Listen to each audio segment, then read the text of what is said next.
Is that lovable lady of stage, screen, and radio, Charlotte Greenwood.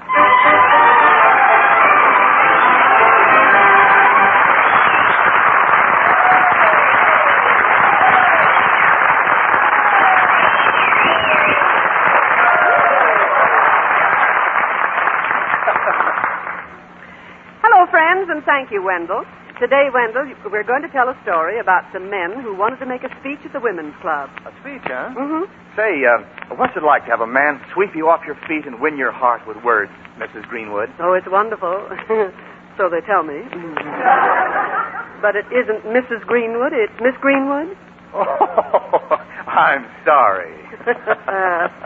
You're sorry.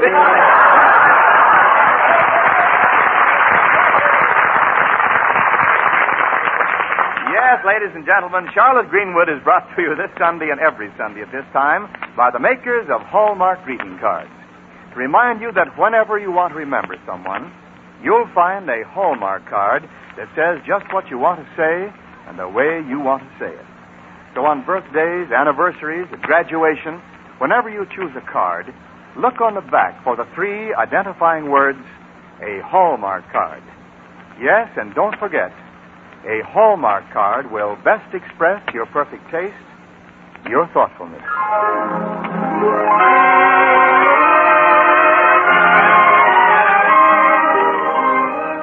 Now let's look in on Lakeview and the Barton home and see how Charlotte's getting along with the job of administering the affairs, guarding the finances, and patching up the troubles of the 3 Barton youngsters.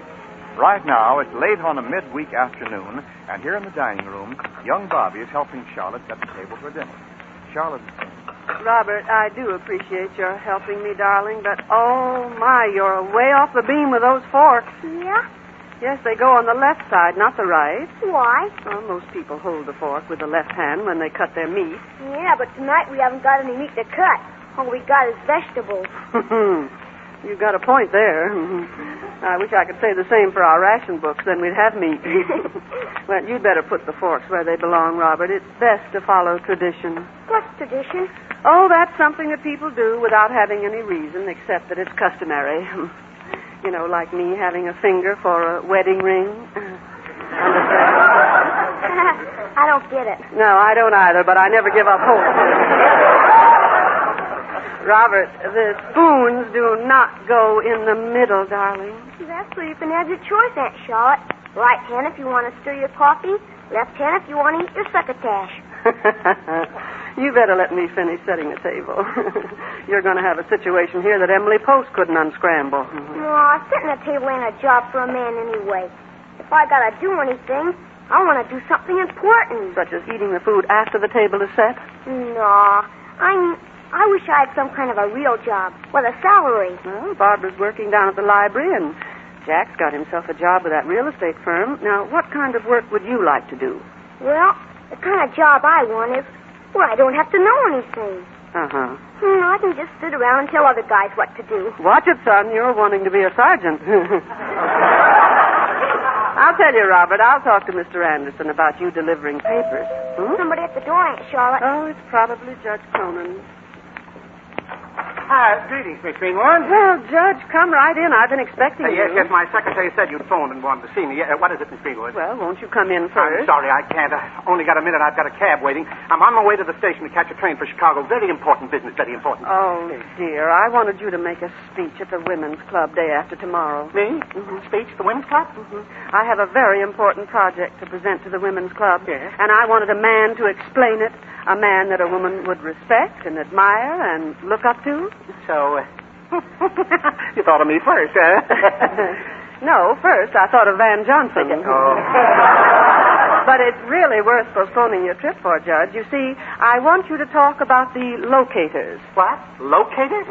It's a new organization that's very worthwhile. Look, I don't want to be curt, Miss Greenwood. I've got to go to Chicago. Isn't there somebody in the Women's Club who can talk? Judge, at a women's club, everybody can talk. The trouble is, the female of the speeches is more deadly than the male. Oh, that's very cute. I like it. Yes. Well, come on, Judge. Now, Oh, no. put off your trip, will you, and make the talk, won't you, please? Pretty please. Well, you're just the man to do it. You think so? Oh, you have such a command of language. Huh? Such a gift of oratory and, shall I say, silver tongue. Yes, please do. Then you will make the speech? Well, no. But, Judge... No. Oh, my, you've got more nose than Jimmy Durante. Oh, dear me, look at the time. Oh, I must be going. Hi, Charlotte. Hello, Judge Broones. Oh, hello there, Jack. Goodbye, Miss Greenwood. I certainly hope you can find somebody to make that speech. But, Judge, who can I get? What did you say? I say, who can I get? Thank you. Same to you, Miss Greenwood.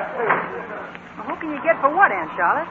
Oh, it's just one of those things, Jack. Sometimes I get more things thrust upon me than a hall tree. I wonder if it's because I look like one. Aunt Charlotte. Oh, come inside, Jack. Now, tell me, how are you getting along with your new job? Oh, solid, Aunt Charlotte. See, Mr. Pinker's a swell guy to work for. Even if I am just an office boy, I'm going to learn plenty about real estate from him. Well, that's the best way to learn real estate, from the ground up. My goodness, but I wish I knew what to do about getting somebody to make that speech about the locators.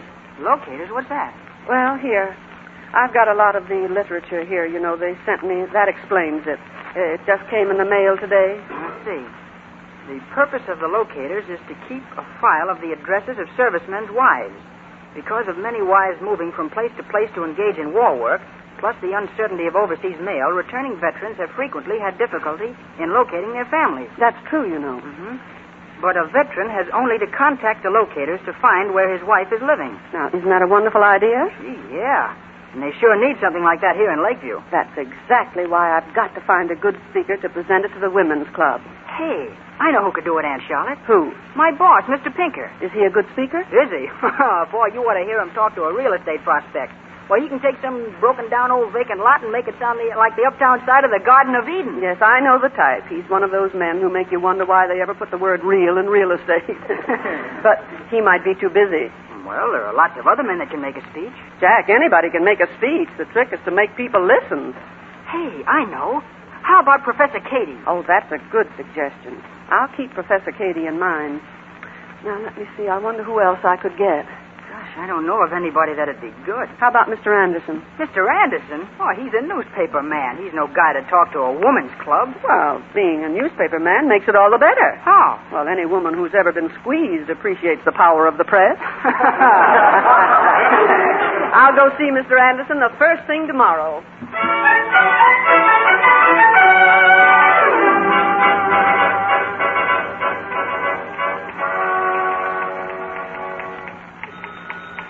Oh, interruptions. How am I going to get this thing done?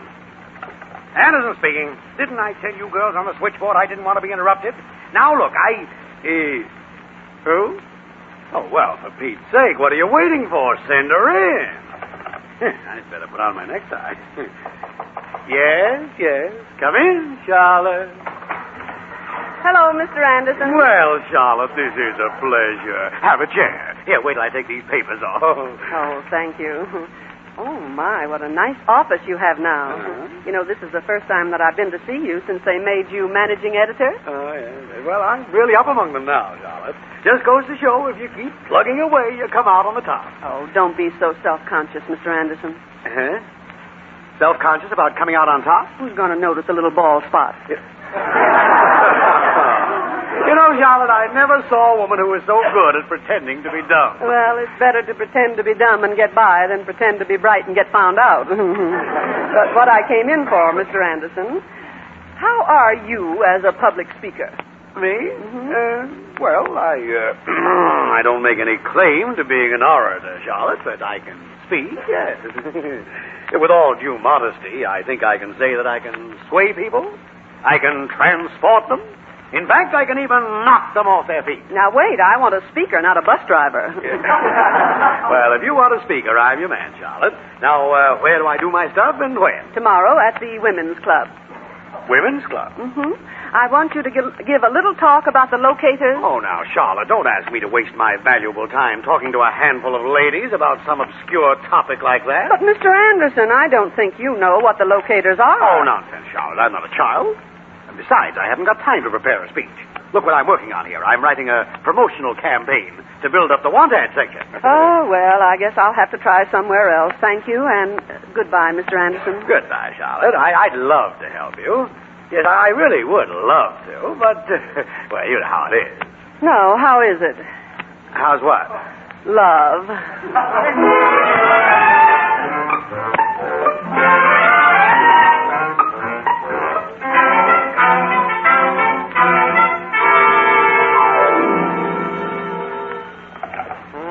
Hello, Professor Katie speaking. I see. Yes, indeed. Kindly send Miss Greenwood in at once. You may enter. Well, good morning, Miss Greenwood. This is indeed an honor. Kindly be seated.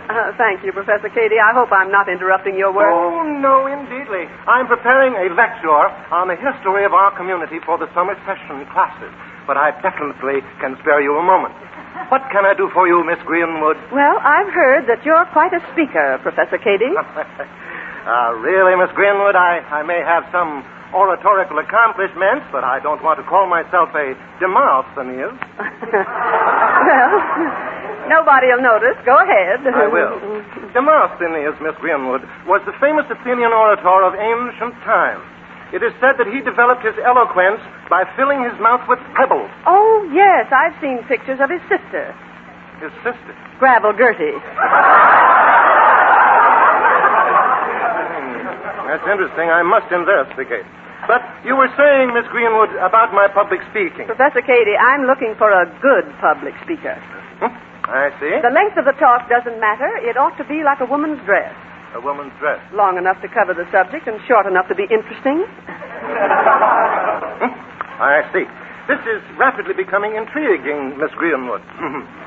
Kindly continue. The talk is extremely important. I see. It's on a very timely subject. See? It has to be given tomorrow. I see. Where? At the Women's Club. The Women's? Really? Yes, and it's about the locators. Locators? And why should I discuss locators? Well, perhaps you don't know what the locators are. Miss Greenwood, I assure you that my lingual announcements and accomplishments are second to none. But I have an important lecture to prepare on our community history, and I greatly fear that I have no time to spend speaking to a group of whims. Oh, dear. Then you won't do it. My answer, Miss Greenwood, is definitely no. In that case, Professor Katie, I have only two things to say. And the first is? Goodbye. And the second? I see.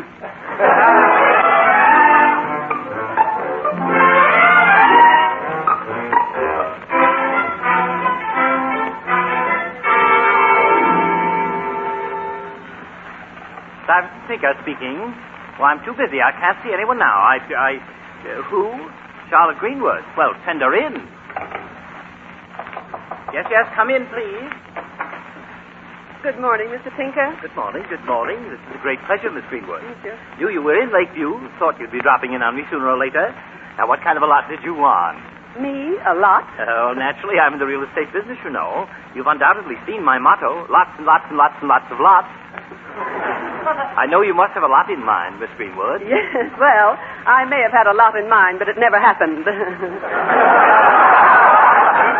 That's why I'm still Miss Greenwood. Oh, yes.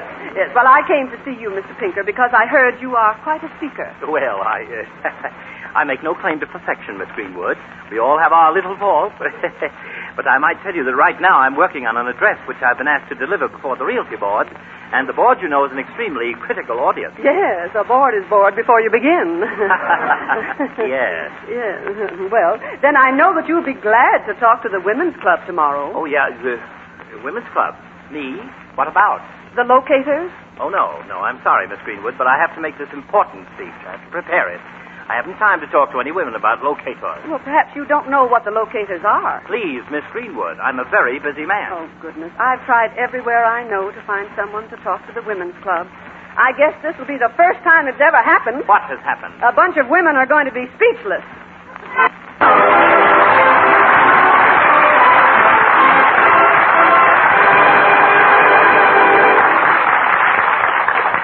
If we wrote to our friends as often as we think of them, we could help make their everyday lives a lot happier.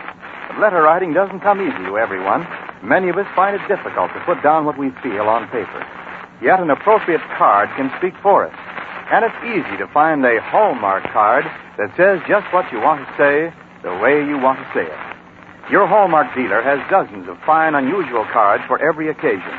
If someone's birthday is coming soon, pick out a warm, personal message or a card that says, Happy Birthday, with a clever, humorous verse.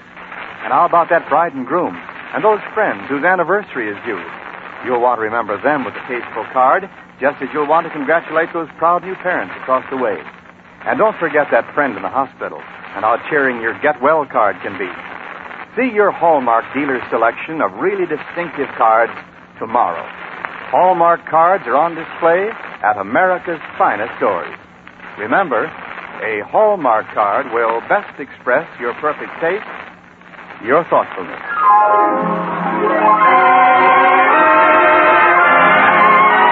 Now, back to our story. Charlotte has been trying to find a speaker to tell the Lakeview Women's Club about the locators, the organization which helps returning veterans find their wives. Without success, she tried to secure the services of Judge Cronin, Mr. Anderson, Professor Cady, and the real estate man, Stuyvesant Tinker. Now it's the morning of the following day, the day on which the talk must be delivered, and the doors.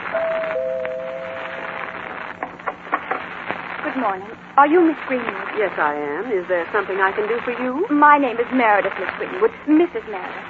And I've heard that you're connected with the locators club. Oh, do you know about the locators? Yes. You're just the person I want to see. Do come in. Thank you. Oh, I can't tell you how glad I am to see you, Mrs. Meredith. My goodness, it looked as if I were never going to find a speaker for the women's club. Speaker? But I'm no speaker. Oh, but you said you knew about the locators? All I know, Miss Greenwood, is that I need their help. Need it badly. Oh, dear, I haven't even got it started. You mean there isn't any locators club in Lakeview? Well, no, not yet. Oh.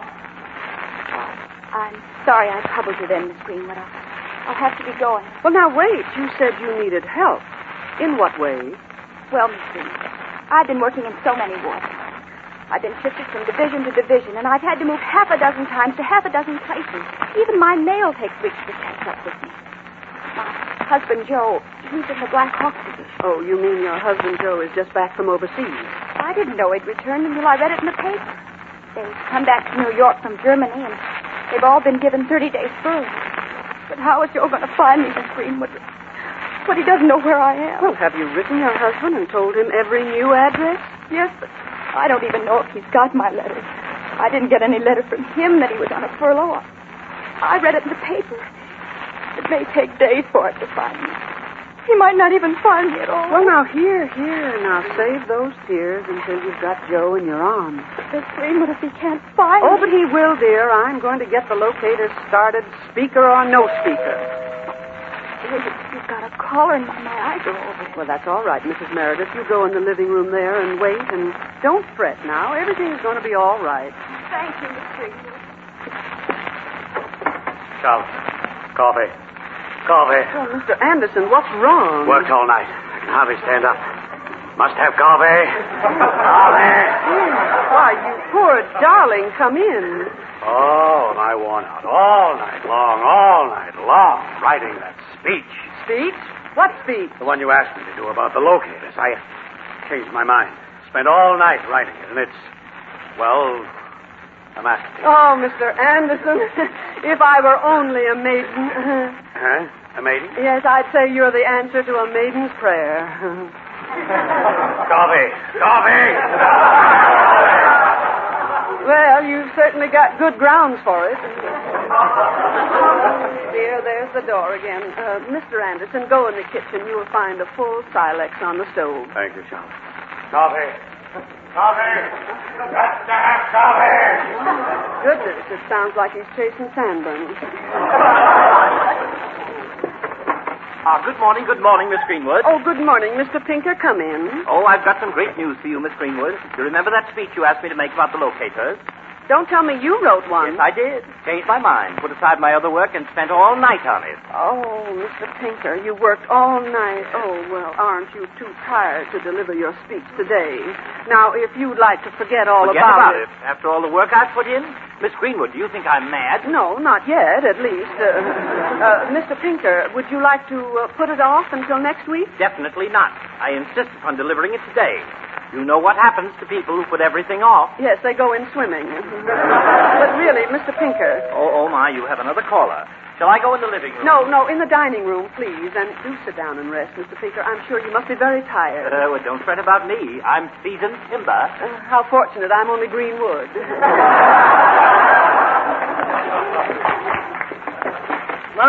Good morning, Miss Greenwood. Oh, Professor Cady. Miss Greenwood, you may remember you asked me to make a speech about the locators.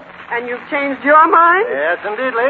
I've been laboring most diligently throughout the night, and I am confident that the manuscript which I have here will send your women's club into frenzies of enthusiasm. Permit me to read a fragment. Oh, no, please don't read it in the hall, please, Thank no. you. Then shall we repair to the living room? Well, the fact is, I have a guest in the living room. I see. Then perhaps the dining room? Well, I have a guest in the dining room, too. I see. Permit me to assure you, Miss Greenwood, that I am not a stickler for formality. How about the kitchen? I also have a guest in the kitchen. How charmingly eccentric. Then shall I read my speech here? Yes, I shall, regardless. I think you will agree that the ladies are going to give me a good reception. Yes, well, what kind of a reception am I going to get with 3 loudspeakers? My speech starts thus, and I quote. The pioneers who originally selected this locality as the site of their first embryonic community. Just a second. Unquote. Did you say that this speech is about the locators? Definitely, Miss Greenwood. The pioneers were called locators. Locators? Hey, what's going on out here? Oh, Mr. Anderson, how extremely fortunate. Huh? You're just in time to hear my speech on the locators. Oh, the locators. Well, that's it. Locators? What is this? Well, now, please, don't get excited, gentlemen. After I spent all night on my speech about the locators, listen to this. My good friend, when you want to locate anything, a good car, furniture, something you've lost, where do you instinctively turn? To the want ads of your local paper. Oh. And let me say, my young friend. Just a second, let me say Who may I inquire is this uncouth individual? Oh, goodness, Mr. Pinker. What are these men mouthing about? I've written a speech on the locators. You too? What's more, I have it right here. Neighbors, when you decide to locate here in Lakeview, to make your home amid all the natural scenic beauty that surrounds this garden spot of the universe, This is not a garden. your friendly real estate man is the one to whom you should turn. Oh, Mr. Pinker, you've done it, too. Done what? Oh, all of you. You wouldn't listen when I tried to tell you what the locators are. You wouldn't let me explain that it's an organization to help returning veterans find their wives.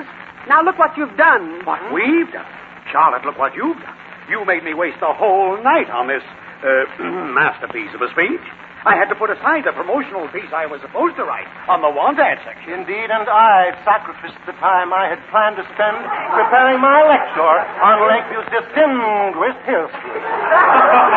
Well, who cares about history? I gave up the time I should have put into my speech for the realty board. Charlotte, why did you do this awful thing? You made all 3 of us look very silly. Now, just a minute. Now, don't blame me for the way you look. In the first place, you all refused to speak. Yes, but Charlotte. And in the second place, you all changed your minds without telling me. Yes, but Charlotte. And in the third place, none of you has wasted a minute in the first place. Yes, but Charlotte. Those speeches you wrote for the locators without knowing what the locators are, you only wrote what you were personally interested in. Now, just read yours, Mr. Pinker. All right. When you decide to locate here in Lakeview... Well, she's right. Well, there. That's perfect for the realty board. Well, you see, That is absolutely amazing. Mine is ideal for my history lecture. Well, Yeah, and what do you know? Mine is a perfect piece of promotion for the want ad section. Charlotte, I've got to hand it to you. You've got each of us to do a better job than if you'd let us alone. what do you mean, let you alone? I've been letting men alone ever since I can remember. Excuse me, Miss Greenwood. Should I wait any longer? Oh, I am so sorry, Mrs. Meredith. I'm afraid I'll have to be leaving, Miss Greenwood. I've got to get back to my Well, job. now, just a second. Now, I want you to meet these gentlemen. This is Mr. Anderson, managing editor of the Dispatch. How do you do? Mr. Pinker. Charmed. And Professor Cady. I'm indeed delighted. Gentlemen, Mrs. Meredith came here to see if the locators could make sure that her husband finds her when he comes back from overseas.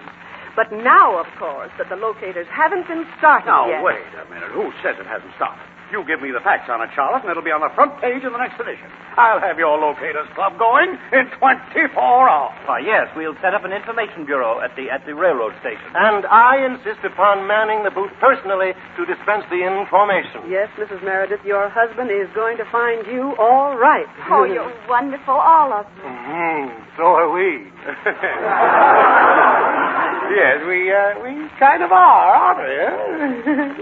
But, Charlotte, who's going to make the speech at the Women's Club? Well, boys, after all this fuss, I guess I'll have to do it myself. You? Oh, now, wait, Charlotte. What do you know about men who are trying to find their women folk? What do I know? I've been waiting for one to find me for 20 years.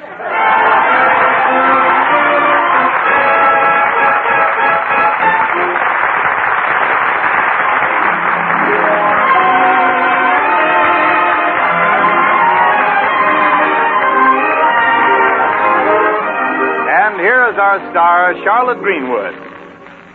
Charlotte, have you seen the July issue of Coronet magazine? Yes, Wendell, and I read the article on greeting cards. It was most interesting and most entertaining. I thought so, too, and I just wanted to recommend it as good reading to all our listeners. The article is titled Sentiment for Sale, and it's an interesting and factual story of the greeting card industry. Of course, Wendell, you and I are a little biased because the article says nice things about Hallmark cards. Well, doesn't everybody? But anyway, it's in the current issue of Coronet, and it's good reading. Incidentally, Charlotte, wasn't there something else you wanted to tell our audience? Yes, Wendell. Friends, the other day I found someone I know making an old-fashioned green apple pie. As I watched her, I thought, a green apple pie is like living a life. It takes both the sweet and the sour. Green apples are bitter to anyone's taste, and you wouldn't eat shortening nor flour. Yet mixed in with sugar and spices and baked by an expert who does the job right, the bitterness turns into tastes that are sweet. And a green apple pie is a delight. Now, sometimes a thing may seem bitter in life, but how foolish to keep it apart. Mix it in with the pleasanter things that you'll find if you'll search through the shelves of your heart. Bake it well in the warmth of a good, friendly smile. And you'll find when the task is complete that living a life is like green apple pie. What you thought of as bitter is sweet.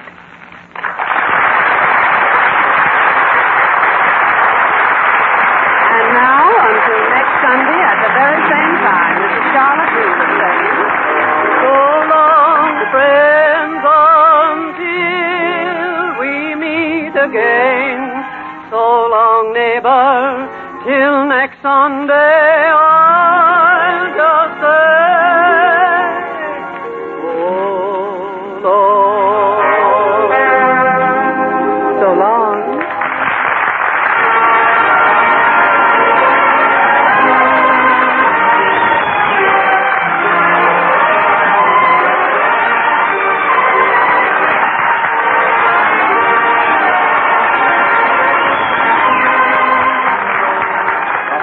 Charlotte Greenwood Show was written by Jack Hasty and D.H. Johnson and directed by Thomas Freebairn Smith.